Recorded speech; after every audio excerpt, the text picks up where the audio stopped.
Syederlun Komisi Independen Pemilihan atau KIP-Biren pada Selasa 19 September 2023 siang melakukan sosialisasi tentang dana kampanye dan juga pencermatan DCT yang akan diumumkan dalam waktu dekat.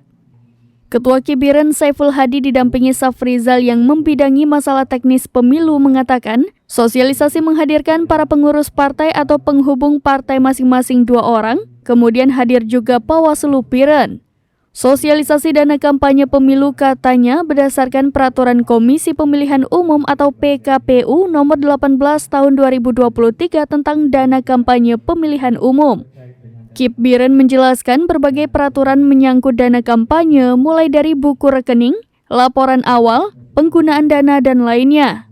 Ketentuan tersebut sebagaimana PKPU nomor 18 tahun 2023, maka diharapkan masing-masing pengurus partai mematuhi berbagai ketentuan yang ditetapkan.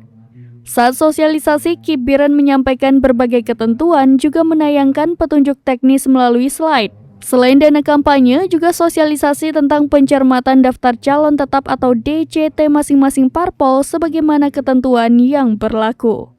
Dari Biren, Yusmandin Idris, serambinews.com.